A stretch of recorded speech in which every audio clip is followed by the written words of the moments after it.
kasama malalaking balitang Central Luzon ngayong araw. Bitag ni Ben Tulfo, mapapanood na sa CLTV 36. Threat assessment kaugnay ng local elections, ipinag-utos ni Pangulong Marcos Jr. Pagbisita ng Taiwanese investors sa Clark Freeport Zone, hudyat ng lumalagong ekonomiya. Super Health Center, itatayo sa Arayat, Pampanga. At civil registration, itinulak ng City Government ng San Fernando sa pagdiriwang ng Women's Month.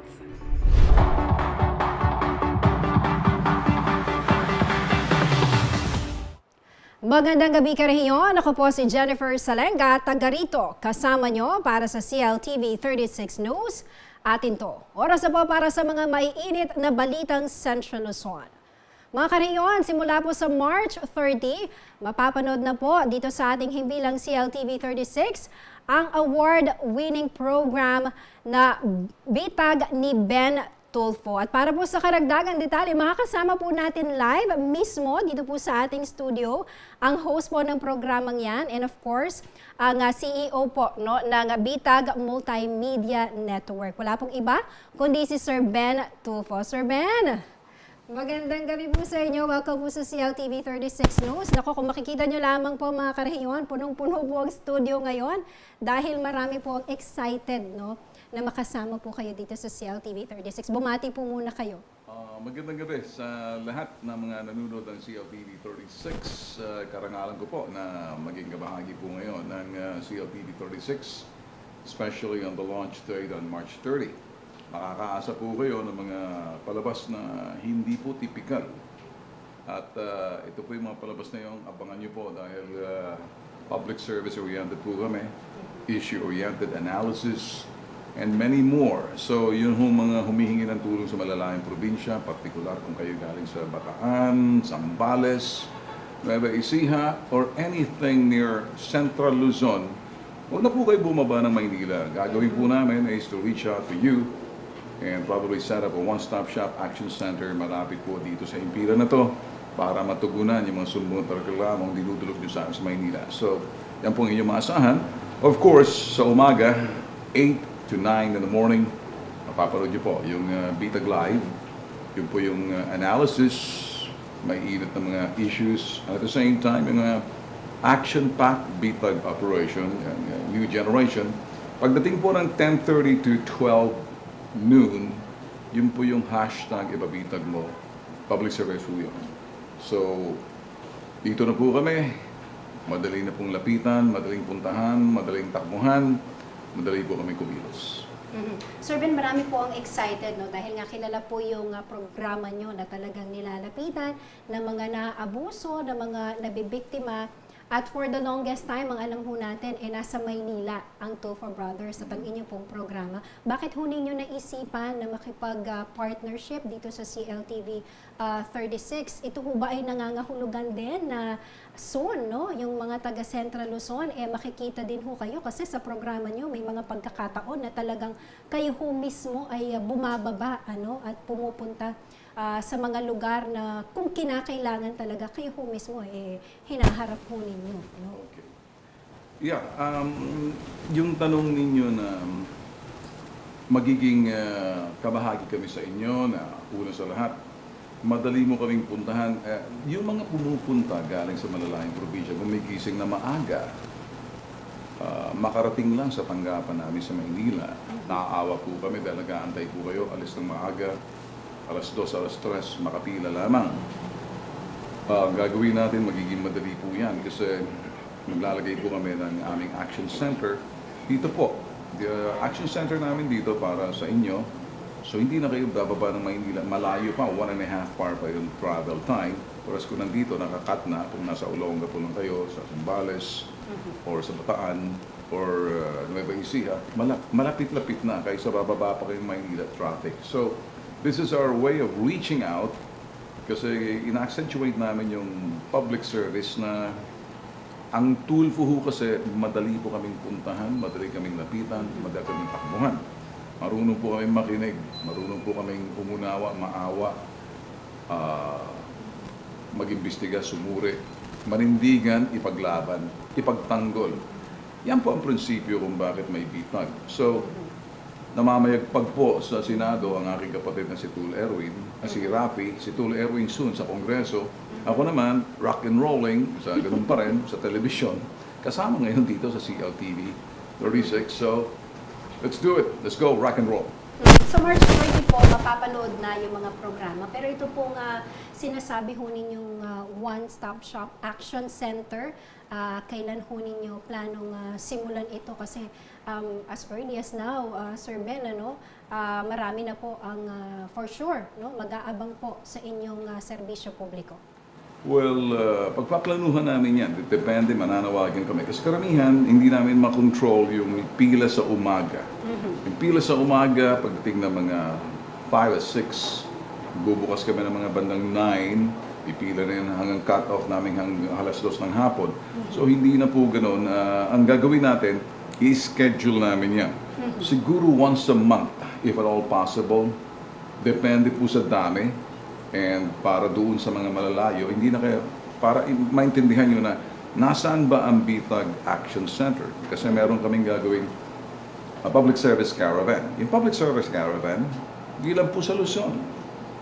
Inuna na po namin yung Davao 2 weeks ago. Susunod na po yung Cagayan de Oro City. Bababa kami ng Cebu. And then dito po sa Pampanga, probably the next, Batangas, Laguna. As far as Baguio, if we have to do that, para lang mapalapit, reaching out. So, ito po yung saysay. Dito po sa CLTV 36, medyo gagawin po namin yung one-stop shop. Kaya lang, yan po yung gagawin namin. On schedule basis, aalamin niyo po, i-announce namin kung kailan. Alright, bilang panghuli na lamang po, mensahe po ninyo Sa mga taga Central Luzon at imbitahan na rin po natin sila na tangkilikin at subaybayan ang inyong programa. Mga taga Central Luzon, lahat mga nanonood ng CLTV 36. Dami po ng mga, municipalities and provinces at yung iba pang spillover na malapit na po kayo. Andito na po kami. Nagpaparamdam na po kami sa inyo. Madali po kaming takbuhan, madali po kaming lapitan, madali po kaming puntahan. Marunong po kaming makinig, kumunawa, maawa, umaksyon, manindigan, ipaglaban, ipagtanggol. Yan po si Bitag Ben Tulfo. Mapapanood niyo po sa CLTV 36. Alright, maraming salamat po and Once again, welcome po sa CLTV 36. Mga karehiyon, si Sir Ben Tulfo po ang host ng Bitag at ang CEO po ng Bitag Multimedia Network. Manatili po kayo nakatutok at magbabalik ang CLTV 36 News.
Nagbabalik ang CLTV 36 News. At sa iba pa mga nangungunang balita, umuusad na ngayon ang threat assessment sa mga elected local official matapos itong ipag-utos si Pangulong Ferdinand Marcos Jr. kasunod ng malagim na pagpatay kay Negros Oriental Governor Ruel Degamo. Nanawagan naman ng isang mapayapang barangay at sangguniang kabataan election si Pampanga 4th District Representative Ana York Bondoc Sagom. Si Paulo G. Santos ang may report. Sinabi ko sa ating Secretary Abalos and the PNP is to now make an examination kagaya yung ating ginagawa kapag darating ang eleksyon kung saan ang hotspot. Sabi ko gawin nyo ulit ngayon bago, don't think of the election first, but think kung ano yung mga hotspot na mainit na mga lugar. Ito ang utos ni Pangulong Ferdinand Marcos Jr. kasunod ng brutal na pamamaslan kay Negros Oriental Governor Ruel Degamo. Anya, ang threat assessment gaya ng pagdetermina ng hotspot ay makatutulong sa pag-usisa sa punot dulo ng karahasan na ang mga nabibiktima ay pawang mga local leader. Ang usual naman talaga na dapat gawin diyan ay hanapin yung illegal firearms. Basta makakaunti ang illegal firearms, kakaunti ang ganyang klaseng krimen. Yan yung mga private army na ganyan, kailangan talagang dismantle lahat yan. Kaugnay nito, umaasa si Pampanga 4th District Representative Ana York Bondoc Sagum na maikakasa ng Department of the Interior and Local Government o DILG at ng PNP ang makatotohanang assessment. Mahalaga rin umanong mapaigting ng kada munisipyo at syudad ang kanilang anti-crime na pagpapatrol ng mga otoridad at ang installation ng CCTV camera. And again, hindi po talaga dapat ito, and we are, asahan po natin yung DILG natin at yung kapulisan natin na tulungan po tayo. These kinds of things cannot be allowed to occur. Pero again, sa nangyari, nakita po natin yung usefulness ng CCTV, di ba? Wala po CCTV, we would not have known. So kailangan po talaga. Well, I went po dito sa PNP. Very okay naman daw ang Pampanga. So, anong gusto natin mangyari? Siyempre po, we want a peaceful election. Samantala, ongoing pa raw ang ginagawang risk assessment ng PNP sa Pampanga ayon kay Police Colonel Levy Hope Basilio, ang direktor ng Provincial Police Office. Ito, mismong kakausapin yung mga ating mga elected officials. Hindi lang naman sila, kahit mga private individuals natin na may mga stress. So, hindi lang ito nagpo-focus sa natin. So, lahat ng mga member ng community natin at may mga threat ay naalam po natin. Sa Pampanga, ilang kaso na rin ang pagpatay sa mga lokal na opisyal ang naitala nitong taong 2022. January 2022 nang mamatay sa pamamaril ng riding in tandem ang punong barangay ng Santo Niño, Guagua na si Raniel Asban. April 30 nung nakaraang taon nang tinambangan naman si Alasas Barangay Captain Alvin Mendoza ng Siyudad San Fernando sa Barangay Magliman, Bacolor, Pampanga. Tumatakbo noon bilang konsihal ng Siyudad San Fernando si Mendoza. At Disyembre ng parehong taon, nang binaril sa ulo si Kapitan Jesus Liang ng Santo Rosario, Siyudad ng San Fernando habang naglalakad sa kahabaan ng Abad Santos Street sa poblasyon. Tumanggi munang magbigay ng pahayag si Colonel Basilio hinggil sa nagiging takbo ng investigasyon dito at magbibigay umano sila ng press briefing sa takdang panahon. Ako si Paulo G. Santos, taga rito kasama nyo para sa CLTV 36 News, atin to. Mainit pa rin ngayon ang usapin tungkol sa Public Utility Vehicle o PUV Modernization Program. Patuloy itong inaalmahan at tinututulan ng iba't ibang jeepney drivers at operators dahil sa magiging epekto nito sa kanilang pamilya at kabuhayan. Sa katunayan, nagkaroon ng mga tigil pasada o transport strike sa simula ng linggong ito upang maiparating ng mga tsuper at iba pang transport group ang kanilang mga hinaing kaugnay ng planong pag-phase out ng gobyerno sa mga tradisyonal na jeep. Bunso nito, nanawagan si Senator Bongo na ipagpaliban muna ang PUV Modernization Program o di kaya naman ay bigyan ng sapat na panahon ang mga jeepney drivers sa pamamagitan ng pag-extend sa deadline nito na nakatakda sa June 30. Ito'y habang hinihintay daw na maresolba ang issue ng phase out. Aniya, mawawala raw ang trademark ng Pilipinas lalo na't kilala ang mga jeep bilang hari ng kalsada. Bukod pa rito, mahalaga rin ang mga jeepney sa pang-araw-araw na biyahe ng mga Pinoy dahil bahagi na raw ito ng ating kultura. Sa kabila nito, inamin din ng senador na kailangan umano ang modernisasyon para sa kaligtasan ng mga pasahero, subalit karamihan sa mga tsuper ay walang kakayahang pinansyal para magkaroon ng modernong sasakyan.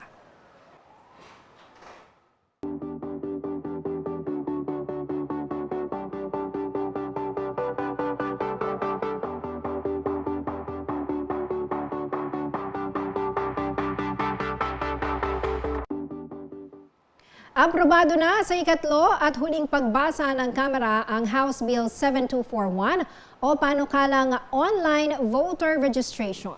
Sa oras na may sa batas, amyendahan ng panukala ang ilang probisyon sa ilalim ng Republic Act 8189 o ang Voters Registration Act of 1996 upang mas dumami pa umano ang mahikayat na magparehistro upang makaboto. Magbibigay daan din umano ito para mapahusay ang sistema ng pagpaparehistro sa bansa at upang matiyak ang malinis, kumpleto, permanente at updated na listahan ng mga botante. Sa ilalim ng panukala, ang aplikante ay maaring mag-fill out ng registration form online na maaring isumite mismo sa tanggapan ng Commission on Elections o COMELEC sa kanilang lugar o sa official website ng tanggapan. Kabilang sa maaring isumite na proof of residence sa pagpaparehistro ay ang tax declaration o patunay ng pagbabayad sa real property tax. Utility bills gaya ng kuryente, tubig, mobile phone subscription, sinumpang salaysay mula sa dalawang disinterested witness na nagpapatunay na doon nakatira ang aplikante at iba pa. Sakaling isumite ang aplikasyon online, magpapadala ng resibo ang COMELEC na magpapatunay na natanggap nito ang kanilang aplikasyon. Hindi lamang new voters ang maaring mag-apply online, kundi maging ang mga aplikante sa transfer of voter registration. Gayunpaman, hindi maaring magpa-transfer ng rehistro sa ibang barangay 120 days bago ang regular election at 90 days naman bago ang special election. Samantala, nakapaloob din sa panukala ang quarterly na paglilinis sa listahan ng registered voters kung saan tatanggalin ang mga deceased o pumanaw matapos sertipikahan ng Philippine Statistics Authority.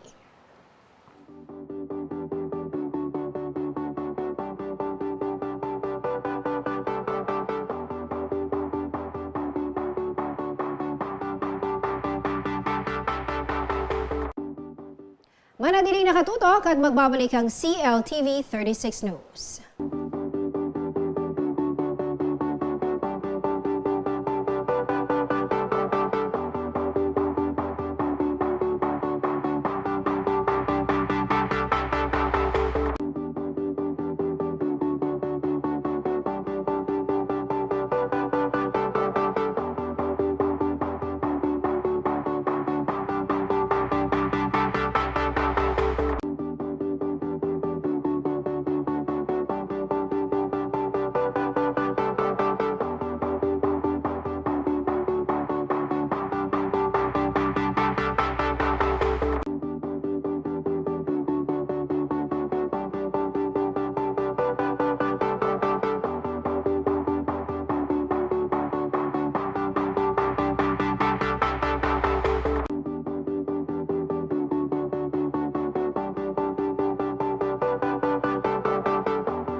Nagbabalik ang CLTV 36 News.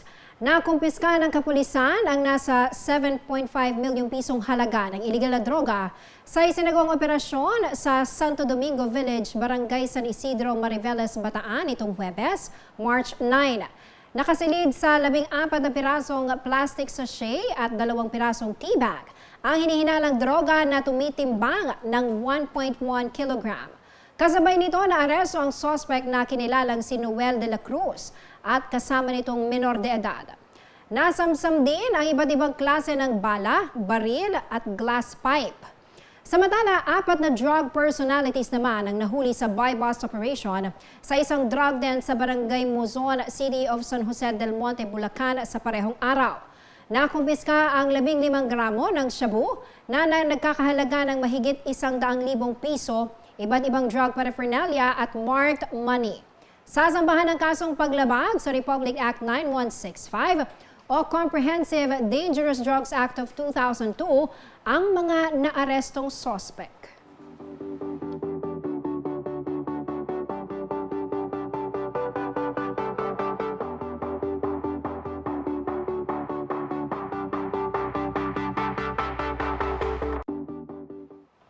Isang state-of-the-art command center ang itinayo ng Pampanga Digital Evolution Company Incorporated o PADECO sa bayan po ng Macabebe, Pampanga. Libre itong ipaggagamit ng PADECO, isang internet provider sa ika-4 na distrito ng lalawigan sa mga ahensya ng gobyerno na may kinalaman sa disaster response at pagbabantay ng seguridad. Narito po ang report. Operational na ang Region 3 District 4 Rescue Unit Command Center dito sa Barangay Santo Rosario, Macabebe, Pampanga.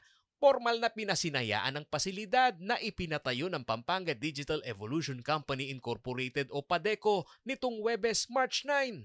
Ang PADECO ay kilalang information technology o IT and internet fiber optics provider na nagbibigay ng serbisyo sa ika-4 na distrito ng Pampanga. Ayon kay Jaime Malyari, ang chairperson ng PADECO, layo ng naturang command center ang paigtingin ang quick response and rescue operation sa komunidad. Libre itong ipagagamit sa iba't ibang ahensya ng pamahalaan na may kinalaman sa disaster response at pagpapanatili ng seguridad. It's a donation, no? It's not kind of an investment. Kasi hindi naman ang PADECO may-ari ng lahat ng to, right? So we are able to ask for donations for our sister companies, people that we know of, to put things together. I think give and take, I would say about 10 M just to put this place together, right? But again, that is the one way of giving back to the community. Kasi nung una, vision lang namin to. Pwede ba natin gawin to? And now, since we have the support of the barangays and the municipality of Macabebe, so okay, you know what? Why don't we do this? State-of-the-art ang Region 3 District 4 Rescue Unit Command Center na ginastosan ng halos 10 milyong piso. Higit 100 CCTV camera ang nakapwesto sa strategic area sa 4th District ng Pampanga na hindi lamang limitado sa commercial area kundi pati na sa looban ng mga komunidad. Konektado ito sa kanilang monitor at may kakayahan pang mag-zoom at mayroon pang night vision para mas malinaw at maigting ang pagbabantay. Ang makukuhang impormasyon naman ay kaagad na ipaaabot sa kinaukulang tanggapan ng pamahalaan na parang Rescue 911. That's what we're working on now. 911, we are actually providing two-way radio, right? Multi with the repeaters dito sa town. So lahat ng mga kasama dun sa program sa lahat ng mga barangay, we are issuing them a telephone sa barangay. At the same time, we are issuing them walkie-talkie, right? So lahat ng mga same with the PNP. So now what we wanted to ask them is to help us maglagay sila ng tao dito, ang mga barangays, at least one personnel dun sa side nila at maybe one or two of the PNP to monitor the place. Dagdag pa ni Malyari, ang pagtutulungan ng pribado at pampublikong sektor ang magiging susi sa matagumpay na operasyon ng command center. Well, that's what we're asking to everyone to join us and help us to sustain and maintain the facility. No? Sa tulong ng mga donors and affiliates natin, that's what we're getting now. So it's a self-running environment right now, pero how long can we do this? So syempre, kung kailangan namin ng tulong, hindi namin magagawa lahat to without help, right? So ang kailangan namin basically is if somebody can donate an ambulance, fire truck, mga volunteers na nasa medical right, and also we create our own task force. So the plan is really the quad environment. What we call the quad environment is rapid response rescue unit. Pinag-aaralan naman umano ngayon ng pamahalaang bayan ng Makabebe ang magiging operasyon at maintenance ng nasabing pasilidad. Well, actually, yun yung the next step. No? I think moving forward, yun yung pwedeng pag-usapan, and then ilagay natin sa proper appropriation, budgeting. So it will take the whole of the executive and the legislative arm of the LGU to really support this endeavor. No? Ayon kay Senior Fire Marshal Officer 4 Roy Pangilinan, makatutulong ito sa kanilang mga rescue operation. Pag ganitong may actual vision, alam na namin kung saan kami pupunta at saan namin pupwesto yung mga truck. At saka yung mga magre-rescue namin kung saan sila pwedeng pumwesto para ma-rescue o maapula kaagad yung sunog. Para naman sa PNP, bukod sa mapipigilan nito ang mga masasamang loob sa paggawa ng krimen dahil alam nilang sila ay bantay sarado, magagamit din umano ang kuha ng CCTV camera para sa pagpapatibay ng ebidensya pagdating sa pagsasampa ng kaso. CCTV footage, sir, lalo na pag yung nangyari, sir, is wala talagang witnesses, sir. Yung mga CCTV natin, sir, yung magiging evidence, sir. As long na yung makukuha natin footage, sir, is galing po dito, sir, yung original po, sir. Hindi po siya yung secondary na ginamitan po ng cellphone o ng camera, sir, para kuhanin, sir. I-extract po yung videos dito, sir, kung papayagan po tayo. Samantala, nagpasalamat naman si Pampanga 4th District Representative Ana York Bondok Sagum sa inisyatiba ng PADECO sa pagtatatag ng command center. Anya, malaking bagay ito sa mga magkakalapit na bayan ng Makabebe, Minalin at Masantol. It's very good kasi po makakatulong talaga ito sa peace and order. Etong Makabebe, Masantol, sama na rin natin yung bayan ng Minalin. We are island barangays talaga. And some of them, kailangan pa kong magbangka eh. So, it's very important for us to know kung ano po nangyayari doon, lalo na po sa peace and order. Ngayon, medyo naayos na po yung peace and order, but we still remember just a few years ago na may mga problema. So, ito po talagang monitoring ng CCTV. Aside from individual monitoring po ng barangay, yung the fact na nagagather po yung info at na monitor po dito, pwedeng puntahan ng police at any time or the fire, malaking bagay po yan. Kasi we cannot drive to these places just like that. Kung minsan, ang hina pa nga po na cell signal. So we're hoping po that this can help us sa fire, sa peace and order, kung ano pong nangyayari, makarespond po ng mabilis. Ako si Paulo G. Santos, taga rito kasama nyo para sa CLTV 36 News, atin to. Isa umano sa mga programa ni Senator Bongo bilang chairman ng Committee on Health ng Senado ay ang pagbabatayo ng karagdagang mga pasilidad pangkalusugan. Kaugnay nito, dinayo ng senador ang bayan ng Arayat sa Pampanga para sa groundbreaking ceremony ng itatayong Super Health Center. Narito ang detalye. Malaki ang ginagampanan tungkulin ng mga healthcare facilities sa isang bayan at syudad. Tulad na lamang noong kasagsagan ng COVID-19 pandemic, isa ito sa mga naging takbuhan ng mga tao. Kaya naman bilang chairman ng Committee on Health ng Senado, isa umano sa mga programa ni Senator Bongo na magpatayo ng mga karagdagang mga pasilidad pangkalusugan.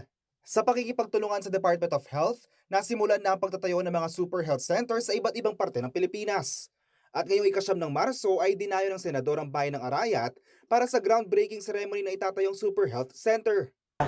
Natutuwa po ako dahil ito pong Super Health Center It's a medium type of polyclinic kung saan po pwedeng manganak, dental, laboratory, x-ray, at makakatulong po ito sa mga kababayan natin na ilapit po yung serbisyo medikal sa kanila. Ilalagay po ito sa mga strategic areas sa buong Pilipinas. Magkakaroon po ng 307 na Super Health Center sa year 2022 at 322 na Super Health Center sa year 2023. At isa po ang Arayat, Pampanga sa napiling maglalagyan po ng Super Health Center. 2 million pesos ang laan na pondo para sa pagpapatayo ng estruktura, habang 10 million pesos naman para sa mga equipment na parehong pinondohan ng DOH. Itatayo ang Super Health Center sa lupaing pag-aari ng local government unit. Sisimulan na umano ito sa lalong madaling panahon ang konstruksyon ng Super Health Center sa Arayat at target na matapos ito bago pumasok ang taong 2024. Matapos maitayo ay ta-turn over na umano ito sa pamahalaang bayan at mayroon silang opsyon kung ano pa ang gusto nilang gawin sa Super Health Center. Kaya laking pasalamat po namin yung binigyan niya po kami ng priority. Unang-una po kami nakatanggap na nabigyan ng Super Health Center dito sa Pampanga. Handa naman umano ang pamahalaang bayan na buksan ang naturang health center maging sa mga pasyenteng hindi residente ng Arayat. Ako si JM De Jesus, taga rito kasama nyo para sa CLTV 36 News. Atin to. Natapos na ng Department of Public Works and Highways o DPWH Region 3 ang konstruksyon ng 2 flood control structure sa kaba ng Porac River sa lalawigan ng Pampanga. Napondohan ang mga nasabing proyekto sa ilalim ng General Appropriations Act of 2022 at nagkakahalaga mga ito ng 48.84 million pesos at 19.77 million pesos.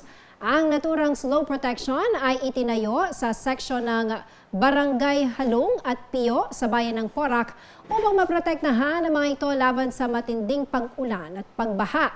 Ang slow protection ng Halong section ay isang 482 lineal meter concrete river wall na may steel sheet pile foundation.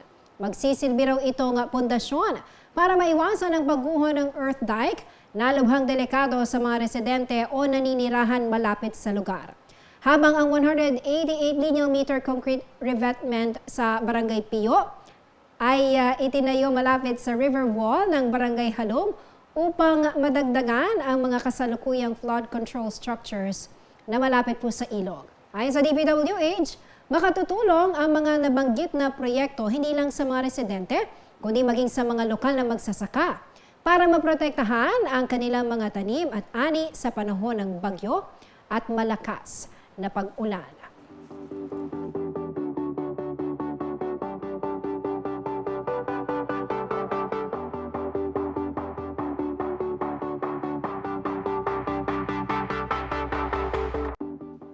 Manatiling nakatutok at magbabalik ang CLTV 36 News.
Nagbabalik ang CLTV 36 News. At sa iba pa mga nangungunang balita, hinihikayat ni Senator Bongo ang publiko na ipagpatuloy pa rin ang pagsunod sa health and safety protocols upang maiwasan ang pagkalat ng COVID-19.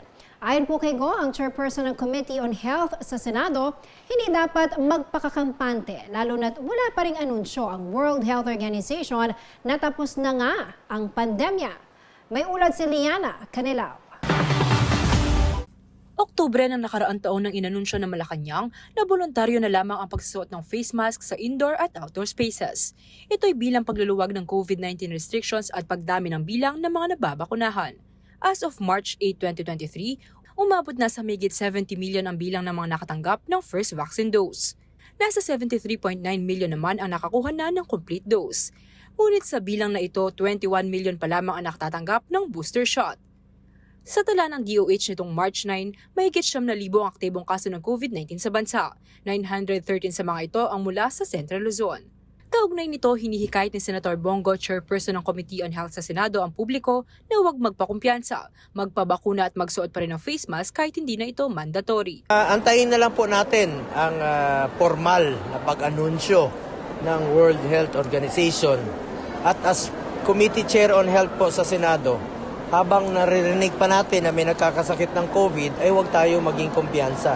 Kahit hindi po mandatory ang pagsusuot ng face mask, ay magsuot pa rin tayo dahil hindi natin alam kung sino po yung may dalang sakit pag-uwi nila ng pamamahay na maaaring mahawa ng COVID-19.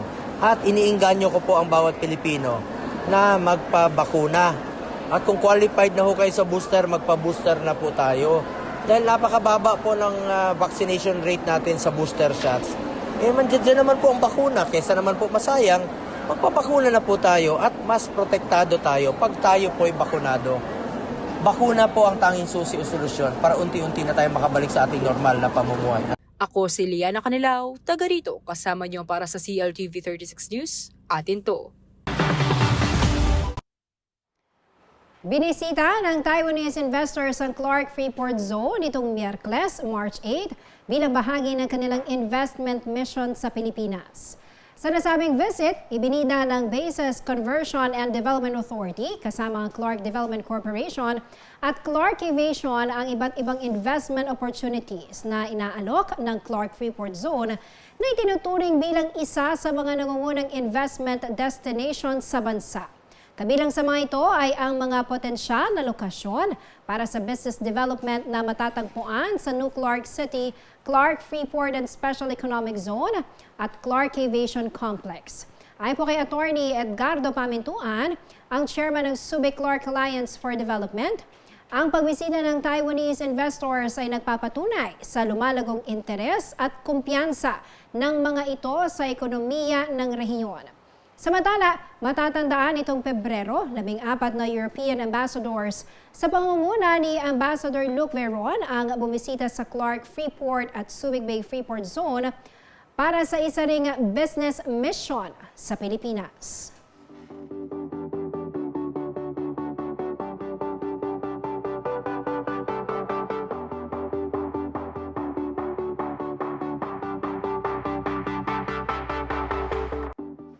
Sa ibang balita, hinihikayat ng City Government ng San Fernando, Pampanga ang kanilang nasasakupan, partikular na ang mga kababaihan na huwag kaligtaang magparehistro ng iba't ibang legal na dokumento. Bahagi ang kampanya sa kanilang mahigit 20 programa ngayong Women's Month. Para sa karagdagang detalye, narito ang report ni Liana Canilao. Sa pagbubukas pa lamang ng buwan ng Marso, inilatag na ng City Government ng San Fernando, Pampanga ang kanilang mga programa para sa selebrasyon ng Women's Month. At sa pagpapatuloy nito, isang serye ng forum ukol sa civil registration ang ikinakasa sa iba't ibang barangay. Ngayong Biyernes, March 10, tinungo ng mga tauhan ng City Civil Registry Office ang mga miyembro ng Women's Organization at barangay health workers ng Barangay Santa Lucia. Napaka-importante ng forum sa mga kababaihan Kasi una, sabi ko, sila actually ang mga nanganganak. Una, pangalawa, sila rin nagtatrabaho sa mga bilang BHW. Gusto lang namin magpatulong sa kanila para yung mga hindi pa nakarehistro o yung mga kapapanganak lang dapat kaagad marehistro. Yung awareness nga ang inaano namin sa kanila para matulungan kami, magtulong-tulong kami para sa total registration sa buong city. Hinihikayat ng city government ang mga Fernandina at Fernandino na magparehistro ng birth certificate, marriage certificate, death certificate, at certificate of no marriage o SENOMAR. Okay, ang civil registration o yung pagtatalang civil ay napaka-importante. Ito ay isang continuous recording of civil status of every person, simula sa pagkasilang hanggang sa kamatayan. Actually, sa office, ang nire-record namin ay mga kapanganakan, kasal, at kamatayan. Ayon kay Rimando Umali, ang pinuno ng Civil Registry Office ng syudad, nagagamit ang mga inire-rehistrong datos para sa mga programa at plano ng gobyerno. Nagagamit yan sa planning, sa yung mga statistics, kung ilan ang sinisilang, kung ilan ang babae, kung ilan ang lalaki, kung ilan ang namamatay. Ako nga, gumagawa ko ng analysis monthly. Halimbawa sa certificate of death, kung ilan ang namamatay, kung ilan ang babae, kung ilan ang lalaki, kung ilan ang mga Fernandino, kung ilan sa mga Fernandinong iyan, kung ilan ang babae, kung ilan ang mga lalaki, para magamit ng Chief Executive yung mga data. Para kay Lorena Digia, ang presidente ng Barangay Health Workers ng Santa Lucia, mahalaga ang pagpaparehistro ng mga dokumento, partikular na ng birth certificate, upang ma-record ang pagkakakilanlan ng isang individual. Ang alam ko po kasi, pag hindi po tayo nakaregistered, hindi daw po tayo tao. Kaya pinaka-importante yung kumuha ka ng birth certificate at kailangan lahat ng mga documents, kailangan meron ka para pag kinakailangan natin, gagamitin na natin yon, at least may ipapakita tayo. Yun po. Malaki naman ang pasasalamat ng mga kababaihan sa mga aktibidad na ginagawa ng pamahalaang panlungsod ngayong Women's Month. At marami kaming nalalaman. Maraming silang programang ginagawa. Tapos paano yung karapatan ng isang kababaihan. Ako si Liana Canilaw, taga rito, kasama niyo para sa CLTV 36 News. Atin to. At yan ang mga balitang nakalap ng ating news team. Kasama po ang buong puwersa ng CLTV 36 News and Current Affairs. Ako po si Jennifer Salenga, taga rito. Kasama nyo para sa CLTV 36 News. Atin to. Maraming salamat po at happy weekend.